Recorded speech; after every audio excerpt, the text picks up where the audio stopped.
So here we are on a Saturday, a Monday afternoon, Monday and afternoon. the rumours of our demise, Pat, are grossly exaggerated. We're both alive. At least I'm We're alive both anyway. Are alive, you yes. alive? Yes.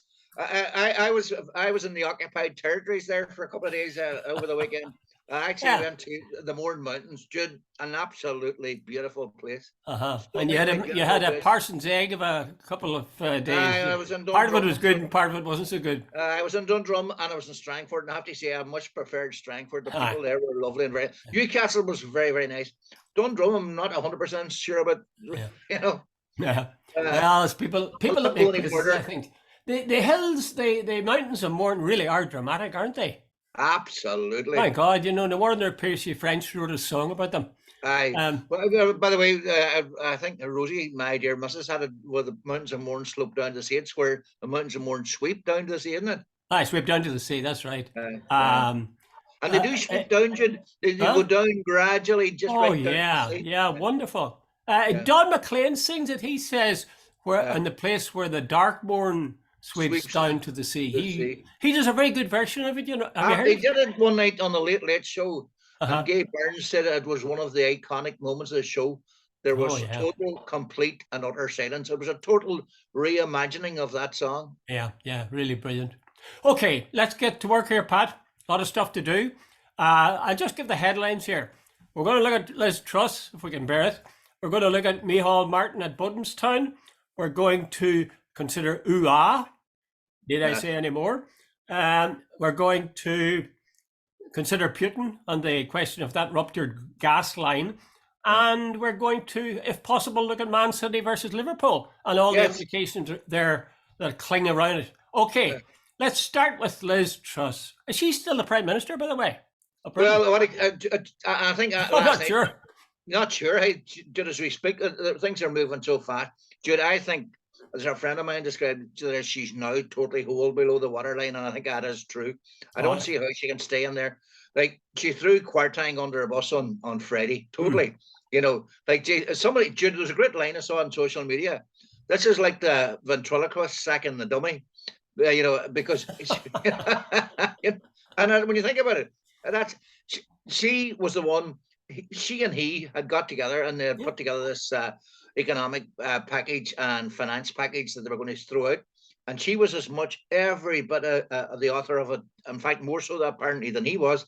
So he delivers it and it balls us up, and she throws him under the bus. So right, yeah. last night, Andrew Bridgen, as usual, been one of them, and I can't remember the other guy, but they when came out last night. Three quite senior bank benchers says, "Look, the game's up. You can't cut on this." And this morning, along comes the new chancellor, what do you call him, Jeremy Hunt, Oh, and Jeremy Hunt. he just basically throws everything that they said 2 weeks ago. No, out with no. He was literally almost, no, well, not literally, obviously, but he was throwing the baby out with a bathwater because he said we have to start again. Aye, well, he certainly has started again. In other words, he's done everything they said. He's done the very opposite of Yeah, everything they said they were going to absolutely. do. Yeah. Uh, I don't think she has a chance of surviving. It's only a Uh, question of when.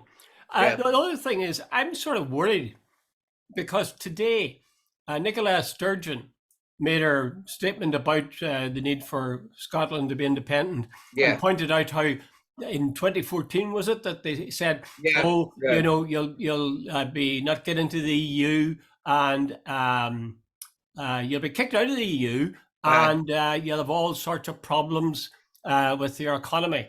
And she says, like, look at it now. Look at the state that Britain's in, and look at where are they out of the EU.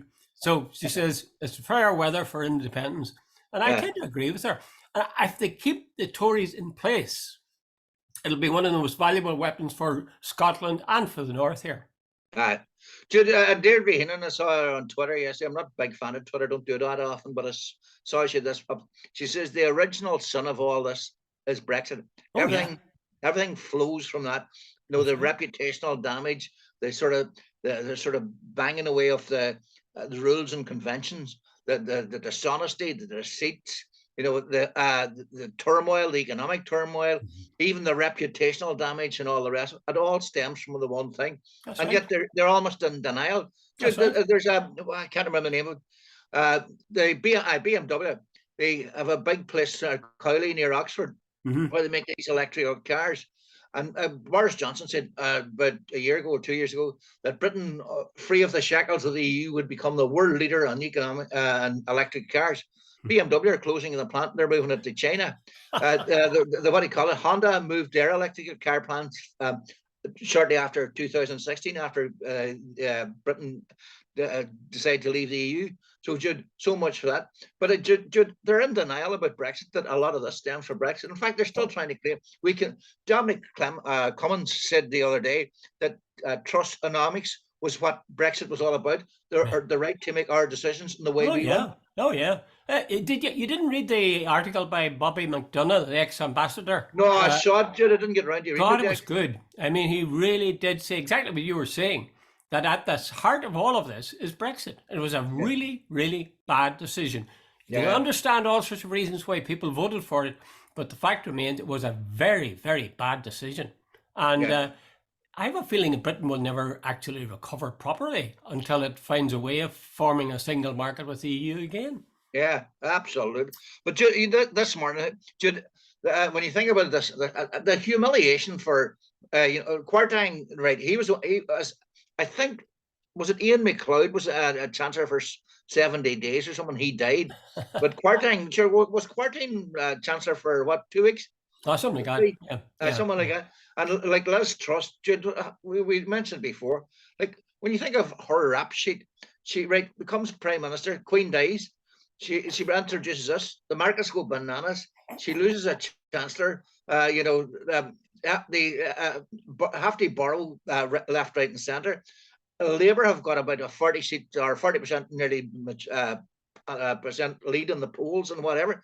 Talk about that footballing term, own goals. Yeah. I'm a bit worried about. Well, I'm not one bit worried, but I mean, I don't think it's a very good judgment to have brought in Jeremy Hunt. I mean, she looks a little bit sort of insipid, I think. Sort of milk watery. I mean, I know her policies aren't milk and water, but she looks lightweight. Jeremy Hunt doesn't look lightweight, but he looks bright-eyed, like I don't know what, like a greyhound. He never has impressed me. He never has impressed me. But there's a light on the horizon. But hold on, Jude. Like, can you imagine her sitting last week? What am I going to do? What am I going to do? What am I going to do? And there is the one person she should have brought in but couldn't bring in is Rishi Sunak. Sunak, obviously. There is no. But sure, if she brings in Rishi Sunak, she'd have to resign. Oh, aye. That's and so she couldn't do that. And she looked around. Who can I bring in that has previous experience and will do the job? And she brings in Hunt. And but right now, hey, Jude, Hunt is the Prime Minister. Aye. Well, she's doomed. Definitely, Truss is doomed. It's only a question of when. But there is a bright light in the horizon. There's talk of Penny Mordaunt coming back. Our Penny. And you know how good she is. Yeah. But Jude, here's the thing, just to bring it home, closer to home. The DUP and all these people are so concerned about the protocol. Do you think at the minute right now, the Tory party give them monkeys? The last Northern Ireland, on their 2.5% of the population of Britain, and 50% of them are divided. Did they give one flying what? You know what? Yeah. Well, there's a lesson for us there. In fact, I'm busy doing a column where I'm doing a comparison between the DUP and the Tory party, and there are quite a few similarities in terms of leadership. Oh yeah. To think back. Where it was, almost like 3 in a week. Chairs. Who is going to be leading the party? Anyway, enough of that. I think we should draw a veil over. It's not right to mock the afflicted, Pat. I was always taught that as a child. Jude, it's just one final point. Remember in the final days of the Brian Cowen administration in Dublin, when the IMF came in, it's got remarkable sort of what would you say, similarities between the complete sham, people resigning, people being offered jobs that they don't want. That's remarkably similar. The chaos, the turmoil, and the sort of nobody seems to know what they're doing. And it's the Brits, this sort of Tory party, they had this sort of the steady hand on the tiller. That is so far gone. It's ridiculous. the adults in the room. Adults in the room, yes. Well, it couldn't happen to nicer people. That's absolutely. Okay, let's move on to another nice person. Micheál Martin at BODENSTOWN made a speech and he talked about, well, he didn't mention Sinn Féin, but you could tell he had them in mind. Do you want to tell us what he said, Pat? I was watching A Week in Politics last night, and I thought, good God. He says, I wrote a bit of it. They are attempting to intimidate and shut down debate by one party which refuses to accept the basic accountability accepted by everyone else. Now it attacks and threatens to sue anyone who claims that they supported a particular action within that campaign. Jude, you know, someone like, I have no doubt Micheál Martin's quite entitled to say what he says, but the reality is, Jude, if somebody goes on air and I am what do you call her, Michelle O'Neill or Mary Lou McDonald or anybody else, and they say something that is absolutely libelous, I am quite entitled to sue them, and I'm quite entitled. No, that I remember years back, people used to go on Talkback, and they used to go on, well, before Nolan, but they used to go on Talkback, and they could make any remark about any Sinn Féin. I remember That's right. That's absolutely right, Pat. I remember somebody went on and they said something about McGuinness one day. I met him. I says, Martin, see, that was totally, completely and utterly untrue. And I says to him, why don't you sue? He says, Pat, grow up. He says, what chance do you think I would have to sue for libel in a Northern Ireland court? He says, even if it could prove it 100%, he said they would find a way not, to find that I wasn't liable. So for years, Sinn Féin people were taken, they were sort of fair game. They were fair game. Fair game. It was a penalty kick if you wanted to have a go at a Sinner. Now, when you say something, they're saying, right, go on, stand over it. The same as if you said, like if I said something about Micheál Martin or Leo Varadkar or anybody else that was libelous, I am certain there'd be a writ in the morning. Yeah. Well, you see that, you're absolutely right. During the Troubles, it was commonplace for Southern politicians and others to say that anybody who was in Sinn Féin or a Sinn Féin politician was in the IRA. Yeah. And they would say, well, why did you sue me if it's not true?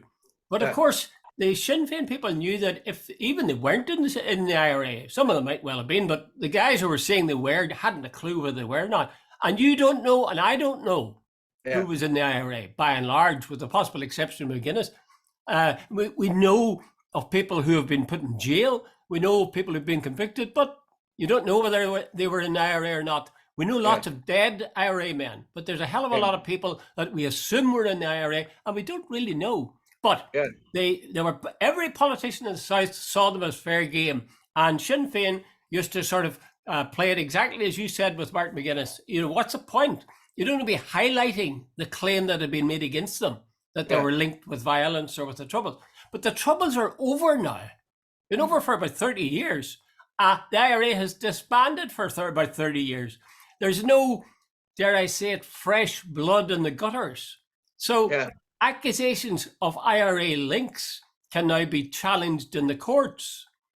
And if anybody was to say that somebody was an IRA, they'd find themselves very quickly being challenged by people who weren't even born when the ceasefire was called in the 90s. But you see, a lot of this, it came out that the RTE dropped an interview with Shane Ross. And I think Micheál Martin, last week, he said he wanted to know why the review was dropped. RTE said it was not anything to do with legalities. It was to do with an editorial decision. Now, I heard one of the presenters on Highland Radio said, I have no problem with that. He says, many a time we have sort of dropped interviews or just simply didn't work. Like plenty of people doesn't interview and you're saying, geez, there's no point in broadcasting it.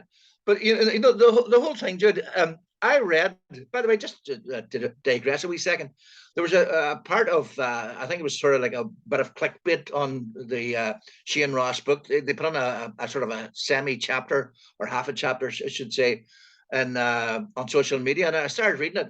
And Jude, in my opinion, there wasn't one conclusive fact in it. There was a hell of a lot of innuendo. And I presume they had the authors or the lawyers all over it, because he said, while it costs so much to build it, I spoke to several builders and they gave me a figure for what Mary Lou McDonald's house would have cost, and it doesn't match up.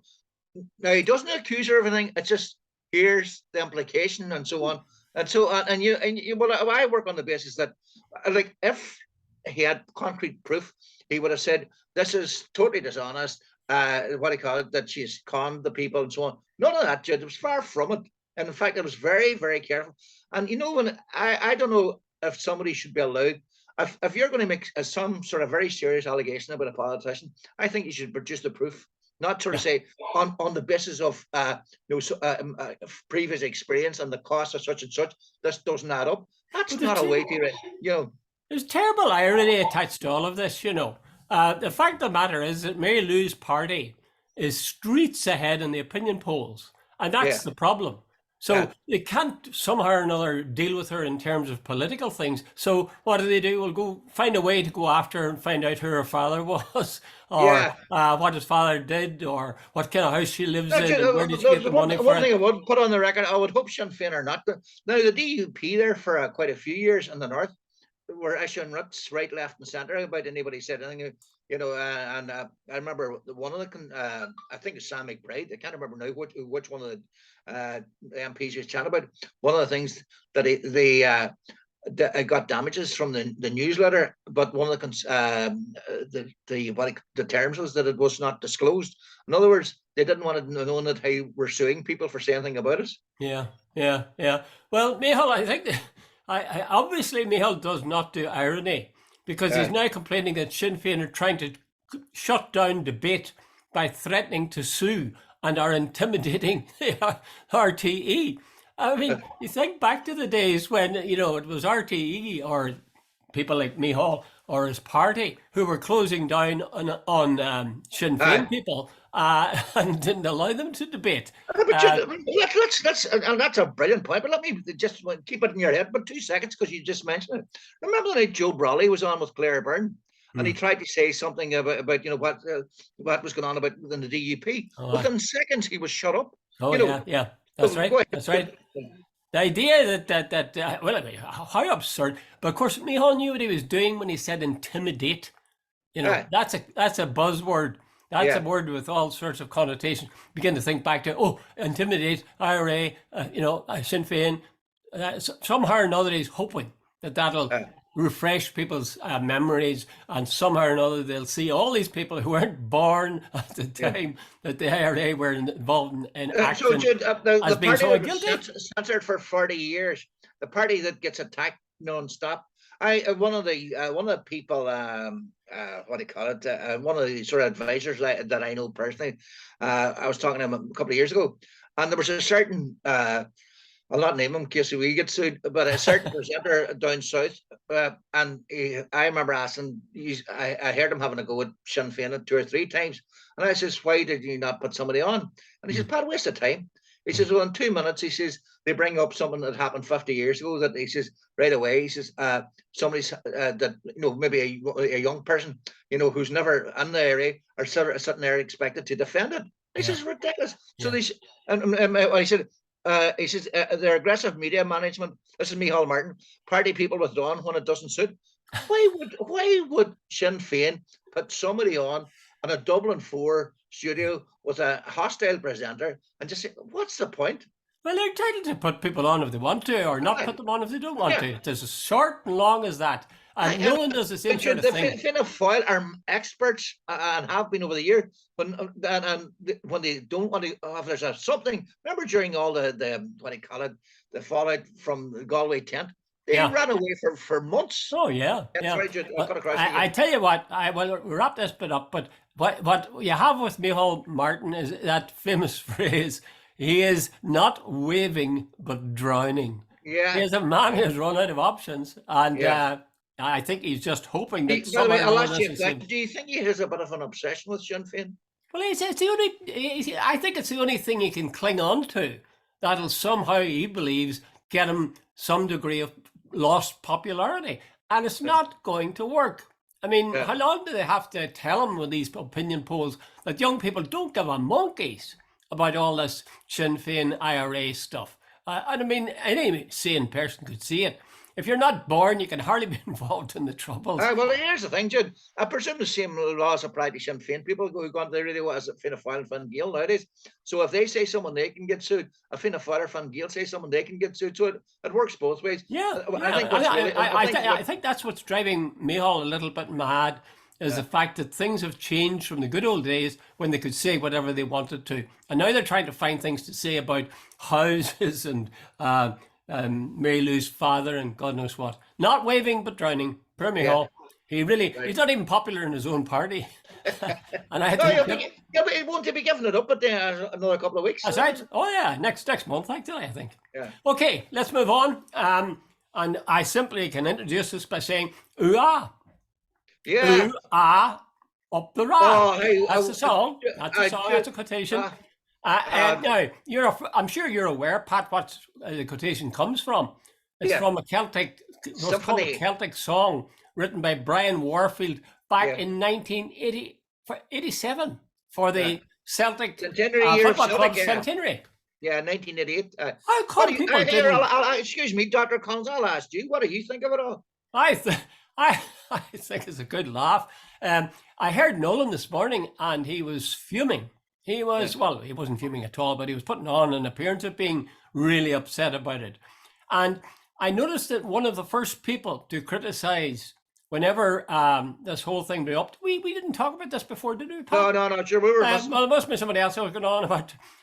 One of the chief critics immediately was Doug Beattie, the leader of the Ulster Unionist Party. Now, the Ulster Unionist Party has got a lot to be said for them. They're certainly, I think, a more civilised party than is the DUP. And Doug Beattie's, in many ways, is an admirable man. But he is a military man, and he served 3 terms in Afghanistan.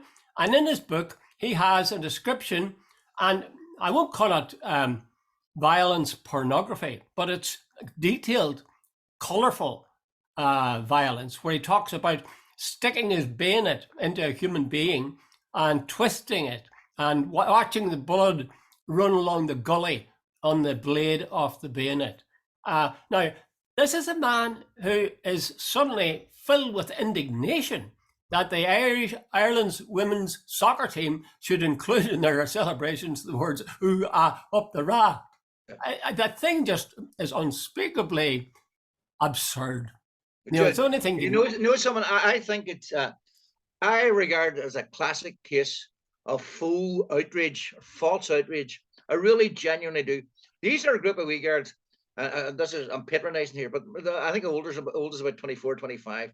The IRA ceasefire was in 1994, so it'd be before even they were born. That's the first thing. Second, if you work on the basis, you only become politically aware maybe when you're 10 or 11. So that would take most of them up to about whatever. Doesn't matter. But the bottom line is, they beat Scotland. They qualified for their first World Cup. They were all euphoric about this. They could have been singing "Ba Ba Black Sheep" or "Old MacDonald on a Farm." Yeah. I don't think they had a notion what they were singing. They were so happy. And this song, by the way, Jude, I've heard it. There's a well-known SDLP man who told me, "Hey, Jesus, Pat, I have sung that song," and he said, "Never even thought about it." You know, he says, and he says, "And I wouldn't support the area in a million years." Yeah. So, like, Jude, but even the point he was making, it's just a song. And when you're in a group of company, somebody starts singing, and you sing along with it. Like, Jude, I've been in places where a Protestant guy sang "A Nation Once Again," because everybody else was singing it. Yeah. So, have you ever been in Windsor Park, Pat? No. Well, I haven't either, but I've talked to many people who've been there, and they say you would not believe the kind of stuff that's sung. And in fact, it was so vitriolic that a play was written by Mary Jones called "A Night in November." And it was a terrific play. And what it was about actually was the famous night when the Republic of Ireland played Northern Ireland. A game that could have Northern Ireland couldn't have qualified for the World Cup, I think, but Ireland could. The south of Ireland could. Anyway, whenever Ireland scored, I remember who was it? Pat Kenny was one of the people who was there. They couldn't believe, they were afraid to cheer when the team they were supporting scored, because such was the tension and the sort of hatred that they felt enveloping them, and the sort of nastiness that existed in. For example, with regard to Windsor Park and Northern Ireland, there have been Catholics who have played for Northern Ireland and who have been issued with death threats. Neil Lennon, that guy used to manage Celtic. Neil Lennon, the former Celtic manager. I remember a guy called Anton Rogan, played for Celtic as well. Every time he touched the ball, they booed him. Yeah, Yeah, yeah. I don't know. I used to wonder why the hell do you bother showing up? Yeah, yeah. So, anyway, the victims of the IRA, I think, would put the singing of this "Ooh Ah Up the Ra" by the women's I soccer but team Jude, Ireland here's pretty the low on point. their list They of knew, outrage. aye, these girls. Hey, Jude, one of the girls I know, her father's a Garda sergeant, and I would presume on a very simple basis, he's not in the least political. Mm. There are quite a few other people. I don't think, Jude, these girls were playing football. They were not, and everybody knows it was not political. They were not, they weren't, they didn't go out with the intention or the malevolence of singing a song. They were singing a song. Like, by the way, Jude, after a recent match, I think Linfield supporters were saying, F the Pope. That was deliberate. There's a big difference Oh yeah. with the intent. If they had, they were singing a song with intent. Aye. In fact, when you think about it, Pat, there's a certain parallel between Micheál desperately seeking around for something that'll kind of tie down Sinn Féin's progress, Yeah. and people who are getting very upset about the idea of the Ireland soccer team, women's soccer team, singing this, and somehow tying them into support for the IRA and the trouble. Like, they'd never Crazy. sung it before. Crazy They've stuff. never sung. They'll probably never sing it again. They have a no track record. They're from mixed backgrounds and all the rest of it. Yeah. Jude, it's clutching at straws to sort of. I'll tell you one thing: the supporters will be singing it every chance they get. And in fact, the beautiful, I shouldn't say beautiful, but it is a huge irony. The song went straight to #1 after the song was sang, and these. Well, Jude, apparently on Friday or Saturday after, and I think it was done in support. Wasn't there at Dublin Airport? There was an impromptu. That's right, I think, by the way, Jude, I think a lot of people are very angry about this. There is a sort of a backlash that that the FAA threw these wee girls under a bus by apologising right away, and all the establishment media did the usual. And I think, Jude, a lot of people are saying, "The hell, wait a minute, this is ridiculous. These wee girls have qualified for the World Cup." But Pat, that's not unusual. What? That's not unusual. Yeah. Institutions, whenever an accusation is hurled, they'll put their members and let them hang out to dry. You saw it with, well, I know several clergy, for example, who were accused of sexual molesting and so on. And the minute the accusation is made, the official church moves back and leaves them to their fate. And in a sense, this is the same thing. The FAI, oh, no, we wouldn't have anything to do with this. It's all on the heads of these women who did the singing. I just, pathetic, really pathetic. And kind of funny too, especially, I would say Brian Warfield must be rubbing his hands with glee. He also pointed out that Prince Charles is the Colonel-in-Chief of the paratroopers, and he pointed out that every September, or every November rather, there's glorification. There's no two ways about it. There is official glorification of violence and the British Army's actions. Have you ever seen the War Memorial on the square at the Diamond in Derry? Yeah. It's very graphic. Soldier with a bayonet like that there. It's obviously putting it into another human being. So, it's not just statues, as we know, as Doug Biddy has told us that was something that he was involved in. Anyway, let's go on and talk about nice people. Let's talk about that nice man, Putin. Putin says that if they like, the Germans want, he'll send them some gas down this pipeline.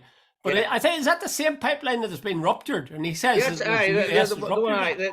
he's basically seemed to be taunting the West. Look, I can turn this gas on. I know, and I presume it's to try and sort of divide them. And sort of say, look, hey, Al can turn this gas on. But Pat, do you think he says the US ruptured that pipeline? Do you believe him? Jude, all right, if you're asking me, I don't think so. I think it sort of Russia. I think they did. No, I think Jude, at that stage, they thought they were going to win it very quickly, and they were going to scare, I think, Europe. But I'll tell you why I say I think that the US would have done it, is they want to make good and sure that Germans stay on side and that nobody gets weak. So make it impossible to have Putin's gas coming in. In other words, their idea is to strangle the Russian economy. So that would make perfect sense, I would have thought. No, well, Putin's sort of saying it's repaired now, and secondly, they've been selling gas to the Indians and the Chinese, so they're in other markets now. I don't know how much they're getting for. Jude, look, I don't know. You could easily argue the Americans done it, but no, I still think he thought he was going to walk into Ukraine. He did. He thought it was going to be a breeze, and it's not proving to be a breeze. And he's going to intimidate everyone else, and it's not working out like that. And Jude, bottom line of it all, Putin was the one who invaded Ukraine. Ukraine did not invade, and America didn't invade any. So that's all crap about, like America and the NATO are not blameless, but Putin, I think he went into Crimea, he went into Georgia. He's intimidated. All his opponents are dead. They're poisoned. He's as corrupt as be damned. Keep in mind, that there is that context. You're right. He did invade, but there's a whole lot of stuff around that as well. Pat, we've only 2.5 minutes left. Can I suggest we move to our final topic, Manchester City and Liverpool? I watched that game. God, I enjoyed that game. I really enjoyed that game. It was a brilliant game. Top game. Now, the point is, there's a price to be paid for that game, and I don't mean the price that Sky charges you. I mean the fact that Man City is owned by Saudi Arabia, I think it is. Yeah.